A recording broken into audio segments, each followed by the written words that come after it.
Hello বন্ধুরা, আজকে আমি যাবো অয়ন্দা সোর্সে একটা কালী পুজোর অনুষ্ঠানে ক্যাটারিং করতে, তাও আবার পাঞ্জাবি বাজারে।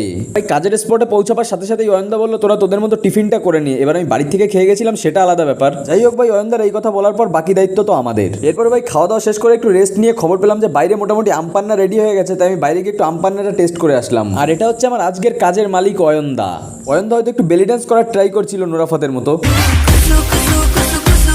যাই হোক ভাই, এই অয়নদার বেলি ডান্স দেখতে দেখতে দেখলাম মোটামুটি লোকেরাও খেতে আসতে শুরু করে দিয়েছে। আর আজকে যেহেতু বুফের কাজ ছিল, তাই ভাই একজন আসলে একজনকেই আমরা খাইয়ে দিতে পারছিলাম। যদিও ভাই এই বুফের কাজে কাজ খুব তাড়াতাড়ি শেষ হয়ে যায়, এটা একটা ভালো দিক। আর আজকে আমার দায়িত্বে ছিল রাধাবল্লভী আর ডাল মাখানি। আর আমাদের আজকের মেনুটা ছিল অনেকটা এরকম।